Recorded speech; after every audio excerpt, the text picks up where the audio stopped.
The Last of Us Part 2 is a lecture on prejudice. For Ellie, for Abby, for me, and maybe even for you. You see, I was swept up in the culture war that poisoned its reception, lapping up every regurgitated lie from those I hadn't expected to speak so confidently on a game they didn't make an effort to understand, or had outright refused to play. I was the perfect target to be robbed of my own personal experience, and for years I was robbed of any experience at all. That is until this year. But despite my outlook on life being 100 shades brighter, I wasn't motivated by the change of heart you might expect. I always knew this game was special, if not for its narrative, for its gameplay and its presentation, and I had always flirted with the idea of biting the bullet for that. In the end, however, it was the creation of this channel and the possibility of making a video like this that motivated the purchase. Keep in mind, I would be politically unrecognizable to the kid that shunned this game in 2020, even before its release. Yet this unfounded vitriol had burned me so deep that it didn't matter how sympathetic I'd become. The proof is in the pudding that had me scrubbing the internet for a way to change Abby's appearance, because I couldn't stomach a softened opinion on a character I'd hated for so long. Thankfully, aside from downloading a save that let me change a few outfits around and toy with the extra features on offer, I managed to keep it vanilla. And let me tell you, if there were ever a game to demonstrate the value of recognizing your own prejudice, it'd be this one.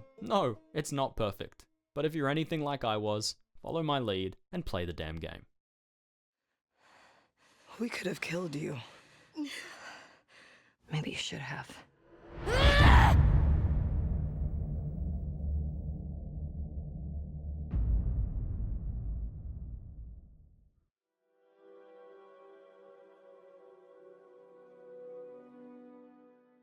This isn't a review of the game itself. That's all said and done. And I'd just be retreading old ground. It's not what you're here for. This is also not a true analysis. It can't be. Almost every single character death and a few major story beats had been spoiled for me in the lead up to this game's release and the fallout from its reception. But I think this gives me the opportunity to provide a uniquely compromised perspective, and perhaps even discover a deeper intention to this game's structure. But we'll come back to that.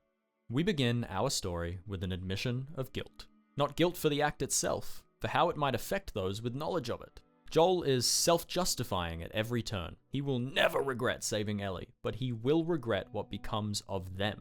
The final act of The Last of Us Part 1 is what some might call a catalyst, but I think that's a cop-out. It's a catch-all. Perhaps the moment Sarah died in his arms and an Ellie-shaped void sat empty for 2 decades was the catalyst. It's just a fancy word for the consequence we currently care about.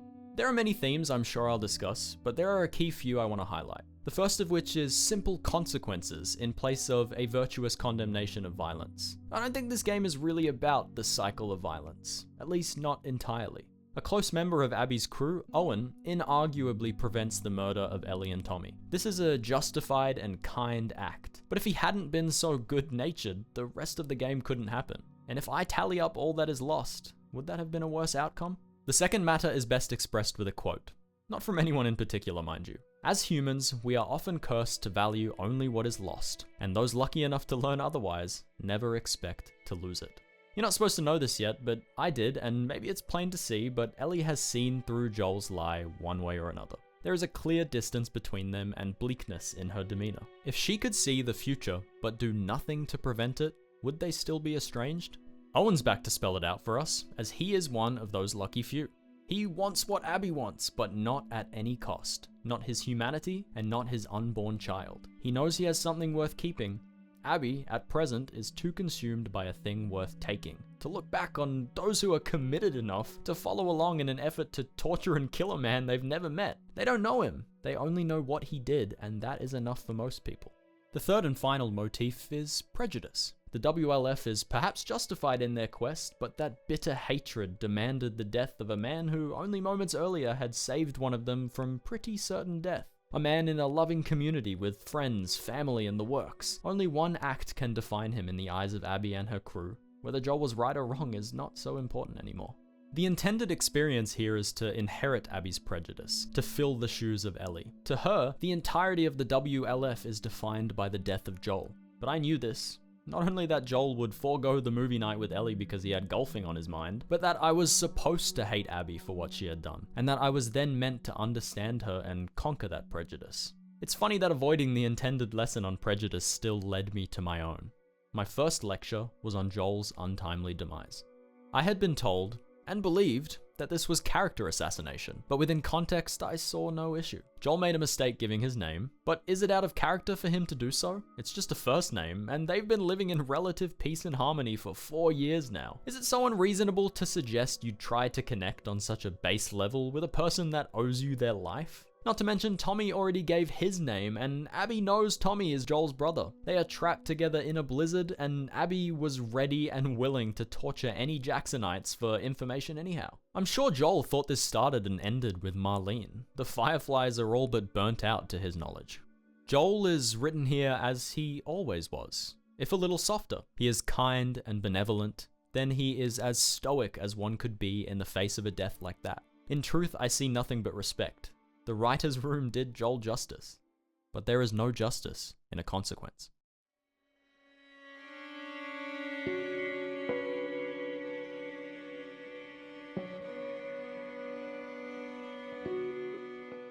Tommy is loyal to a fault, and is well aware of the lengths he will go to make them pay for what they did. But even he understands the value of a thing worth keeping. If not for himself, then for Ellie. He feigns a questioning restraint to steer her away from a path she might regret. When it's clear she's having none of it, his only option is to leave without a word and pray she doesn't follow, though he still does everything he can in his power to make damn sure she doesn't. For worse, Ellie has a support group much like Abby did, and in an act of kindness, they will fuel her vengeance.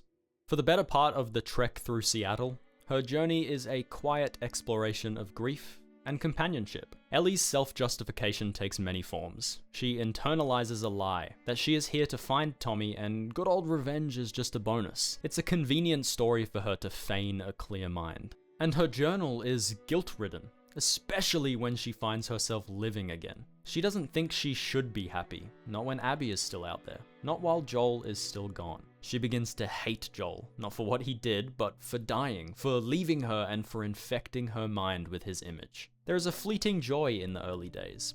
Ellie and Dina fall in love, more than they had been beforehand. Dina and eventually Jesse's companionship keep her grounded. Yet she never really has second thoughts. She just laments that she has to do what she has to do. Not once does she truly understand how lucky she is. Not as she timidly serenades Dina. Not as Jesse travels God knows how far to be ride or die for his ex and the girl dating his ex. Not that Dina really helps in that effort, as naive as she is. In her mind, helping Ellie means justifying her, risking your life and the life of your unborn child. Just the thing Owen had the good sense to avoid.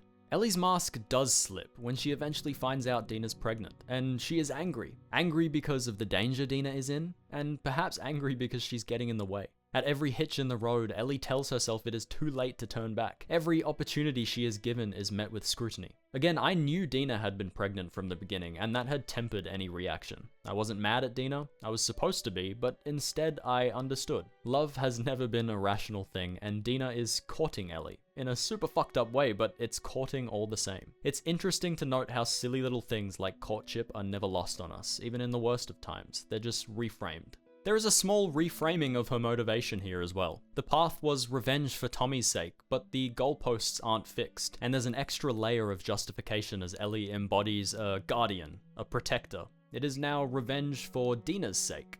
Unlike Ellie, Tommy had the good sense to be honest with himself, and it was a kind sacrifice to shoulder the burden of revenge. The fact that it didn't work doesn't change that, but it does make me think, what if he had stayed to guide Ellie through her vengeance? Tommy is never at odds with himself. Ellie constantly tries to have her cake and eat it too. Jesse tries to be different, but he and Dina are as close to yes men as you can get without saying the word. If Seattle had been with Tommy instead, maybe being with someone who understands the gravity of this commitment, as imperfect as he is, might have convinced her to mellow out a little. This is another sticking point for the whole consequences thing. Right there is another act of kindness and sacrifice that backfires. Sometimes the worse option is the right one, but it is our sorry condition to not know the difference. Another story is given voice alongside Ellie's spiral through a handful of flashbacks with Joel. A trip to a museum emboldens the lament of an opportunity long past, and marks the last moment of certainty in their relationship. Then as the tension rises, we get a taste of all the unfinished business Abby ripped from them. Not just to love and forgive, but the precious time for resentment and acceptance. This tragedy recontextualizes their relationship for Ellie. And because of what I knew going in, these flashbacks did the same for me and Abby's motive. I had known her father had been murdered by Joel, but it's hard to empathize when you're on the receiving end of vengeance. Imagining all of what Abby might have grown to regret and wish to change should be a wake-up call for those who struggle with her character. Now, I had always thought Ellie was a cold-blooded murderer, and that her vengeance was far shallower than it appears here. That people were upset about a change of heart later on had me believing she never ever felt remorse for her actions and had completely dehumanized her quarry. She is desensitized, certainly, and she is changed by the blood on her switchblade, but she is very clearly human throughout. Slowly but surely, I was warming up to a conclusion I knew was coming. Not because I felt any different about Abby just yet, but because Ellie's trajectory felt more believable. Jordan is killed to save Dina. Nora provokes rage born from a trauma that doesn't justify the brutality, but I understand it. And Owen and Mel's fate is conflicting. On one hand, it seems like they weren't meant to die, and Ellie is shattered by the realization that an unborn child was caught in the crossfire. On the other hand, she was definitely about to channel her inner Joel and extract Abby's whereabouts from them in a way she could only inherit from him. While I believe Ellie had no reservations about killing them, I don't think she was planning to. Mel's death is the beginning of Ellie's futile attempt to conquer her lust for blood. Futile not because it wouldn't have worked, but because it is stunted by Abby's swift retribution. Jesse's unceremonious death, Tommy's maiming, and Abby's intent to kill Dina rip her from any real introspection. She only runs because she has to, and yet she is still given the chance to run.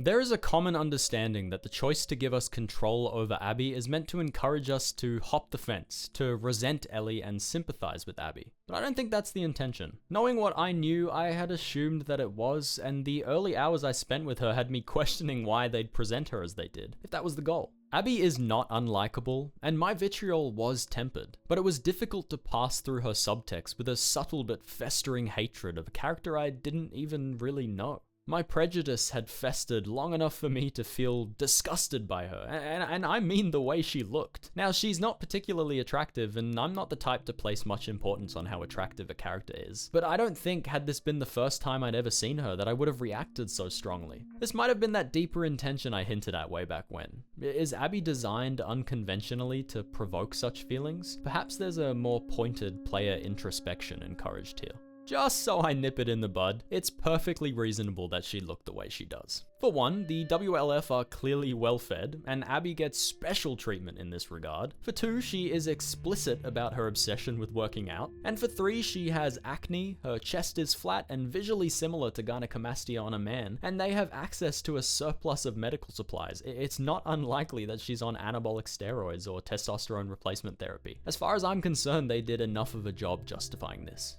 Anyways, Abby now is what Ellie will be. Her loss as a result of her revenge isn't as immediate, but it is just as guaranteed. I see many a critique pointing at her character progression being unsatisfactory, but it's not meant to be. She's meant to mirror Ellie, not win your affection. The effort to humanize Abby and her crew doesn't have to be an effort to redeem them. They admit to and justify the killing of children, the torture of and desire to wipe out the Seraphites. It's hard to believe all of this was just a sprinkle of backstory if it would directly contradict 10 plus hours of intention.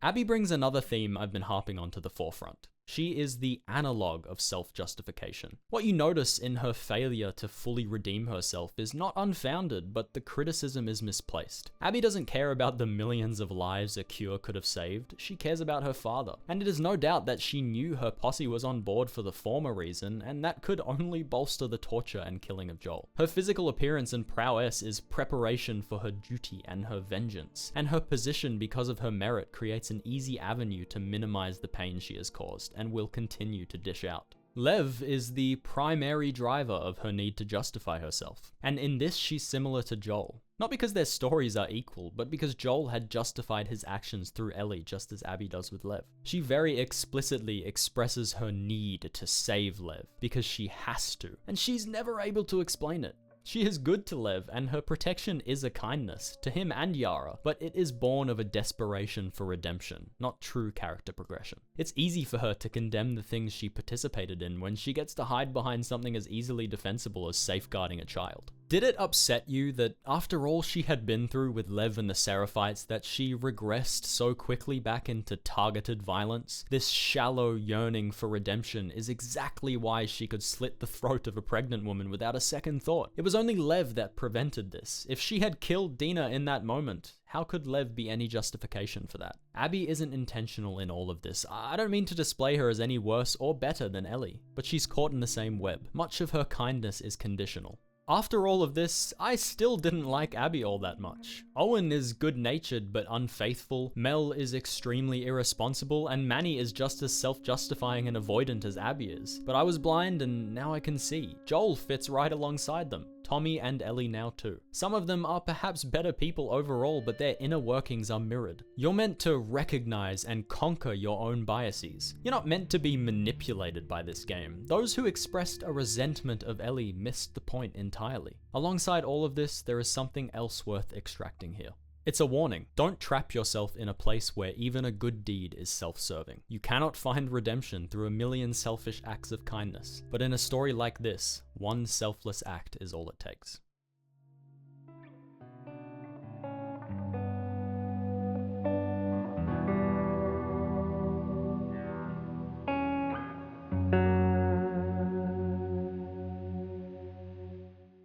This game does something very unique.